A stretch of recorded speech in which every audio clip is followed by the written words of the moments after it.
চুমুকে। সুপ্রিয় দর্শক, আজ আমাদের মাঝে দুজন অতিথি উপস্থিত রয়েছেন। প্রথমে পরিচয় করে দিতে চাই সিনিয়র কনসালটেন্ট ইবনে সিনা হাসপাতাল অধ্যাপক ডক্টর সৈয়দ শামসুদ্দিন আহমেদ এবং সেই সাথে উপস্থিত রয়েছেন অ্যাস্থেটিক মাজেদা আবেদিন। শুভ সকাল আপনাদের দুজনকেই। কেমন আছেন আপনারা? ভালো। জি আলহামদুলিল্লাহ ভালো আছি। জি ধন্যবাদ আপনাদের দুজনকেই। শুরুতে একটু স্যারের কাছে জানতে চাই, স্যার এই সময়ে আপনার কাছে মূলত কী ধরনের সমস্যা নিয়ে রোগীরা আসেন? আমার কাছে বিভিন্ন ধরনের সমস্যা নিয়ে আসে রোগীর, পায়ে নখ থেকে আরম্ভ করে মাথা পর্যন্ত। তো বেশিরভাগই আসে ব্রেস্টের নিয়ে এবং বডি রিশেপিংয়ের কাজ নিয়ে, যেমন মোটা ভুঁড়ি বেশি হয়ে গেছে, চর্বি বেশি, সেইগুলি বেশি আসে এবং গাইনোকোমেস্টিয়া এগুলি বেশি আসে। আগে ঠোঁটকাটা তালুকাটা আসতো এক সময়, ঠোঁটকাটা তালুকাটা এবং বার্নের রোগী বেশি করতাম, কিন্তু এখন মেইনলি আসে কসমেটিক ইয়ে। আচ্ছা স্যার, যারা আসেন তারা আসলে কি বয়সের বেশি আসেন, কি কোন বয়সের রোগীরা বেশি আসেন? একটা রোগীর এক এক ধরনের, এক এক রোগীর এক এক বয়সে এক একটা রোগীর প্রাধান্য বেশি থাকে। যেমন গাইনোকোমেস্টিয়া সাধারণত ইয়াং বয়সে, সাধারণত 16 থেকে 18 থেকে আরম্ভ করে 40 বছর পর্যন্ত এরাই আসে, ইয়াং বয়। এই রোগটা হয় কি, গাইনোকোমেস্টিয়া মিসলিগা ফিমেল লাইক ব্রেস্ট, এটা গ্রিক ওয়ার্ড। তো এটা সাধারণত 4টা কারণে হয় বেশি। একটা কারণ হলে সিডোগাইনোকোমেস্টিয়া, মোটা যারা বেশি থাকে। 2 নম্বর হলে যারা চাইল্ডহুড থেকে অ্যাডাল্টে টার্ন হওয়ার সময় হরমোনাল ইমব্যালেন্স হয়, টেস্টোস্টেরন এবং এস্ট্রোজেনের একটা ইমব্যালেন্স হয় এই সময়। এটা বেশিরভাগ এখন বেশি দেখা যাচ্ছে এই জন্য, যেহেতু সয়াবিন, আমরা খুব সয়াবিন কনজিউম ইউজ করছি, তেল ইউজ করছি এবং হরমোন ইউজ করছি কমার্শিয়াল পোলট্রি, কমার্শিয়াল এই ফিশারিজ এগুলিতে, যার জন্য এটা বেশি হয়। এস্ট্রোজেন, আর্টিফিশিয়াল এস্ট্রোজেন দেওয়া থাকে ওইগুলি প্রোডাকশনের জন্য। আর 3 নম্বর হলো যারা হাসিস খায় বা কিছু ড্রাগের জন্য, যেমন টাকামেট বা H2 ব্লকার খালে যারা ডিজক্সিন, এদের জন্য এদের ব্রেস্ট বড় হয়। আর 4 নম্বর হলো সিস্টেমিক ডিজিজ, সিরোসিস লিভার এবং কুশিং সিনড্রোমের জন্য হয়। তো এটা আবার গ্রেড থাকে 1 2 3 4। এটা 1 আর 2 সাধারণত আমরা লোকাল অ্যানেস্থেসিয়া করি, জিএ দিয়া 3 4 জিএ দিয়ে করতে, কারণ লাইডোকেন ওভারডোজ হলে কমপ্লিকেশন হতে পারে। কিন্তু আমার এখনও পর্যন্ত হয় নাই, বাট এটা হওয়া স্বাভাবিক ডোজ ওভারডোজ হয়ে গেলে। সেই জন্য 1 2 লোকাল অ্যানেস্থেসিয়া আর লাইপোসাকশন দিয়ে করি, 3 4 আমরা জিএ দিয়ে করি। আচ্ছা, এক্ষেত্রে স্যার একটি বিষয়, যে রোগগুলোর লক্ষণে আপনি কথা বলছেন বা যে রোগগুলোর কথা আপনি বলছিলেন, এগুলো কি শুধুমাত্র আমাদের পারিপার্শ্বিক চলাফেরা কিংবা আমাদের অসচেতনতার কারণেই হয়ে থাকে, নাকি জেনেটিক কারণেও এগুলো হয়ে থাকে? জেনেটিক আছে, ইগনোরেন্স আছে, জেনেটিক আছে, হরমোনাল এক্সটার্নাল হরমোনাল, যে বললাম যে সয়াবিন এবং যার অন্য থাকে তাদের জন্য হয় এটা। সয়াবিনটাই বেশি, সয়াবিন এবং ওই যে জুভেনাইল টাইপ যেটা, ওইটাই বেশি মোস্ট অফ দেম। এবং এটা অপারেশন, একমাত্র ট্রিটমেন্ট হলো অপারেশন, কারণ 90% কেসে রিগ্রেস করে যায়, 10% থাকে। 10% এটা অপারেশন না করলে হয় না। আমার নিজের ছেলেরও ছিল, কিন্তু অপারেশন করতে হয়েছিল। আচ্ছা, ধন্যবাদ স্যার। এবার একটু আমি ম্যামের কাছে জানতে চাই যে আমরা আরেকটি বিষয় নিয়ে কথা বলবো, সেটা হচ্ছে অ্যালাজমা বা মেস্তা নিয়ে। মানে আমরা যেমন বডি শেভিং নিয়েও কথা বলছি, তেমন আমরা ফেশিয়াল স্কিন নিয়েও কথা বলবো। তো এই মেস্তার প্রবলেমটা সচরাচর এখন সবার মধ্যেই দেখা দেয়, এবং স্পেশালি এটা আগেই ছিল যে একটা বয়সের পরে হবে, কিন্তু এখন আসলে টিন এজে যারা আছেন তাদের মধ্যেও আমরা দেখতে পাচ্ছি। তো এই বিষয়টা নিয়ে আসলে কি মতামত বা কি বলার আছে আপনার?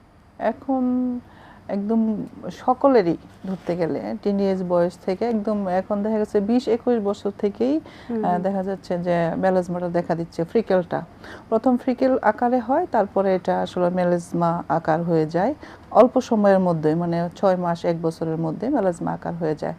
তবে এখন আমাদের যে লাইফস্টাইলটা, আমরা যে চলাফেরা করি, এটার জন্য অনেক সময় হয়ে থাকে, যেরকম আমরা রোদে বের হই তখন কিন্তু আমরা ছাতা ইউজ করি না, বা বাসা থেকে যখন বের হই তখন কিন্তু আমরা সানস্ক্রিন ইউজ করি না।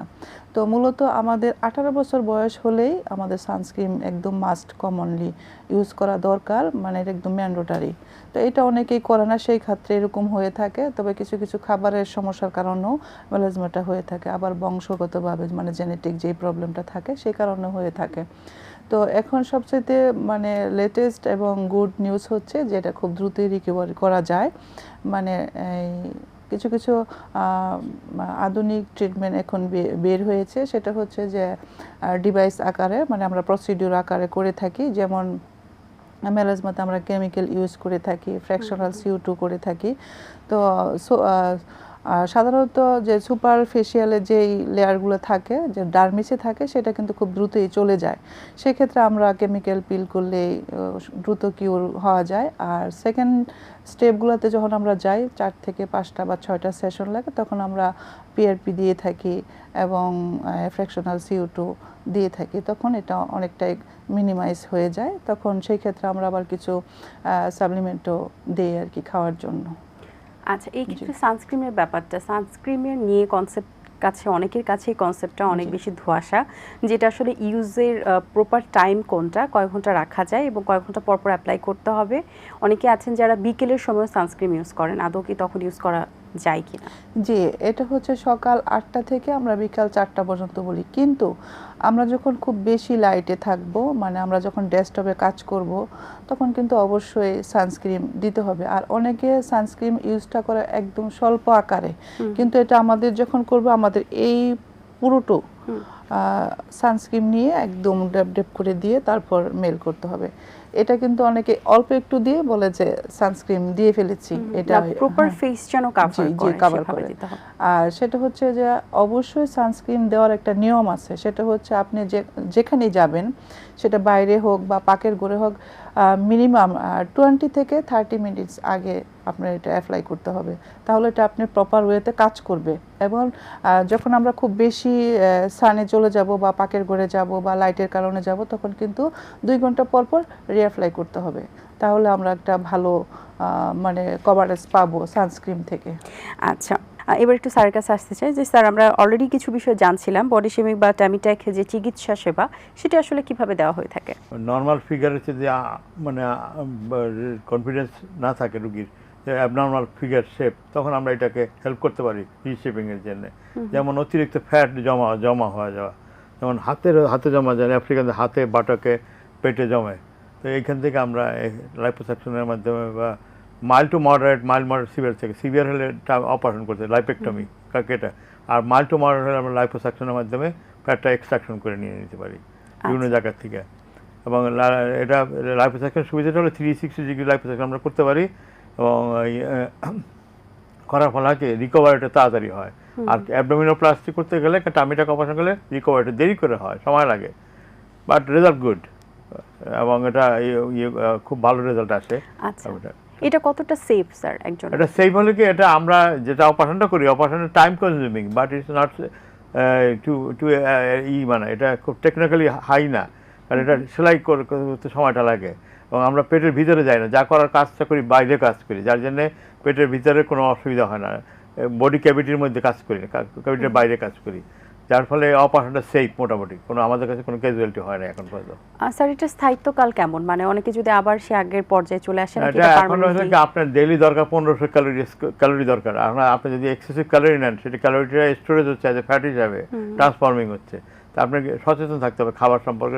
আলটিমেটলি এটা অপারেশন করলে পর 5-10 বছর পর্যন্ত যদি আপনি মেনটেন করে চলেন, খাদ্য মেনটেন করে চলেন, তাহলে হয়তো আপনার খাদ্যাভ্যাসটা চেঞ্জ করে চলেন, এবং কোনটা ফ্যাট তৈরি করে, অতিরিক্ত ফ্যাট ট্রান্সফর্মিং করে, সেটা না খাইলেন, তাহলে আপনি এটাকে 10-12 বছর মতো রাখতে পারেন।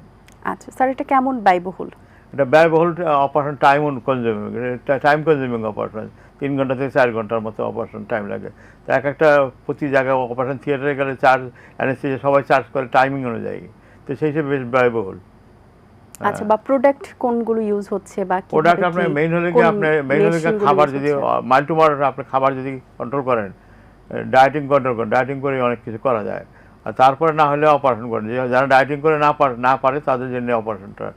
আর প্রযুক্তি কি ব্যবহার করা হচ্ছে? বা প্রযুক্তি আমরা একটা হলো লাইপোসাকশন, এই যে ফ্যাটটা গলায়, ফ্যাটটা বের করে নিয়েছি, আর হলে কেটে একদম পুরা কেটে তারপরে টামিটাকটা 3-in-1 অপারেশনের মতো। এটা যেমন পেটে যেমন গর্ভজনিত দাগ থাকে, আমরা যাদের বাচ্চা হয়ে গেছে তাদের আমরা টামিটাক করি, কারণ বাচ্চা আনম্যারিড মেয়েদের সাধারণত আমরা টামিটাক করি না, দাগ একটা কোশ্চেনেবল দাগ থাকে, কারণ বিকিনি লাইনে ইনসিশন দিয়ে রিফ্লেক্ট করে নিয়ে আসতে হয়, নতুন নাভি বানায় যাদের লুজ হয় অ্যাবডোমিনাল, বাচ্চা হইতে দাগ পড়ে গেছে, লুজ হয়ে গেছে, তাদেরকে আমরা টামিটাক করি, কিন্তু সাধারণত ইয়াং মেয়েদের আমরা করি না।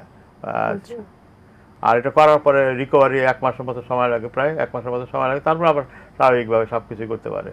এটা হাইটেক কাজ না, কিন্তু কাজটা হলো গিয়ে টাইম কনজিউমিং। আচ্ছা, ধন্যবাদ স্যার। এবার একটু জানতে চাই আপনার কাছে যে বোটক্স ফিলার ট্রিটমেন্ট সম্পর্কে, যে বোটক্সের ফিলার এটা অনেকের কাছে মনে হয় যেটা একে তো ব্যয়বহুল, সেকেন্ড হচ্ছে যেটা সবার কাছে আসলে স্যুট করবে কিনা, সেই বিষয় নিয়ে আপনি বলবেন বিস্তারিত। মানে রোগী বা ক্লায়েন্ট যাদেরকে বলি তাদের বেসিস আর কি দেওয়া হয়ে থাকে। সেটা হচ্ছে যে অনেকে যখন 30 আপ হয় তখন রিঙ্কেলস, ফাইন লাইন একটু দেখা যায়, মানে এজিং সাইনটা খুব সাইনটা খুব দ্রুত দেখা যায়। সেক্ষেত্রে আমরা বোটক্স করে থাকি। সেটা হলো যে ক্রসফিটে যেই মানে হাসি দিলে বা নর্মালি একটু কুচকে ভাব থাকে, সেই কুচকানোটা দূর করার জন্য আমরা বোটক্স ইউজ করে থাকি।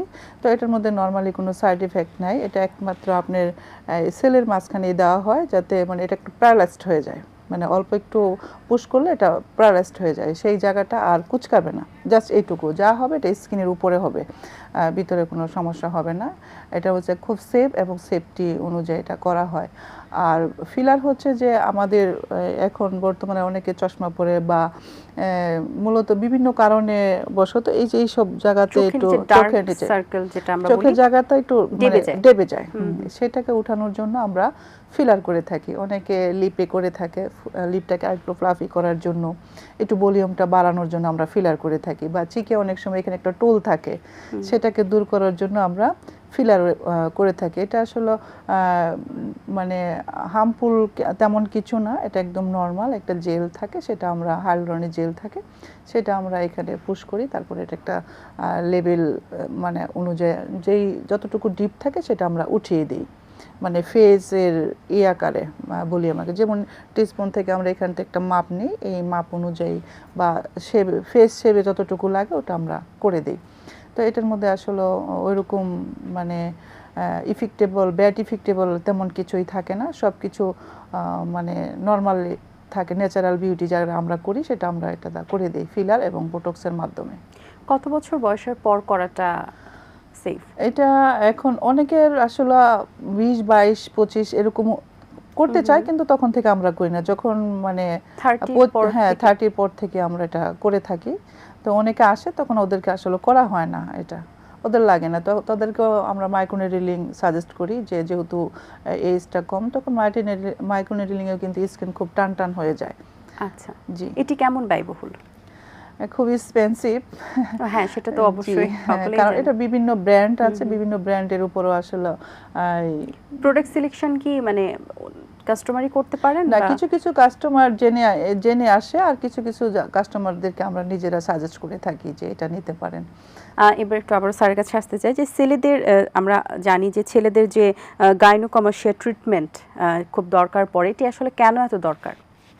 কারণ এটা না করলে কিছু না, এটা না করলে কিছু, এটা সোশ্যাল টাবু, মানে বন্ধু বান্ধবের কাছে কাপড় খুলে লজ্জা পায়, বাড়িতে মেহমানের গেস্ট আসে লজ্জা পায়, ফিমেল লাগবে সবাই, তার বন্ধুরা টিচিং করে, তা এরকম তাকে স্কুলে গেলে স্কুলের ছেলেরা টিচিং করে তার বন্ধু বান্ধব, সেই জন্য এটা করা, এটা গেট রিড অফ মানে প্রবলেমটা থেকে হতে চায় তারা। আচ্ছা, আপনাদের দুজনকে অনেক ধন্যবাদ। অল্প সময়ে আমাদের অনেক কিছু আমরা জানতে পারলাম, আশা করছি দর্শকদের ভালো লাগবে। অনেক শুভকামনা রইল আপনাদের জনকে, ভালো থাকবেন। এটিএন বাংলা আমাদেরকে ডাকার জন্য ধন্যবাদ, তাদের পৃষ্ঠপোষকতা আমরা এখানে আসছি সেজন্য তাদেরকে ধন্যবাদ জানাচ্ছি, এবং দর্শকদেরকে আমরা অগণিত ধন্যবাদ জানিয়ে শেষ করছি। ধন্যবাদ এটিএন বাংলাকে আমাদেরকে এখানে ডাকানোর জন্য। তো সকলকেই বলবো যেন এটিএন বাংলার সাথে থাকে, আমরাও আছি, থাকবো। দর্শক, আশা করছি আজকের আয়োজন ভালো লেগেছে। আজ এই পর্যন্তই, আপনাদের সঙ্গে দেখা হবে আগামী পর্বে নতুন কোনো অতিথির সঙ্গে। সেই পর্যন্ত ভালো থাকবেন, সুস্থ থাকবেন, এটিএন বাংলার সাথেই থাকবেন। সকলকে আল্লাহ হাফেজ। দিন আসে দিন যায়, সময়টা চলে যায়, তবু আছি এই বেশ ভালো। জীবনটা রঙময়, যেভাবেই হওয়া চাই, নয় কবু সাদা কালো। এই আশাতে স্বপ্ন ভাসে, সুখ হাসে চোখে মুখে, চায়ের চুমুকে।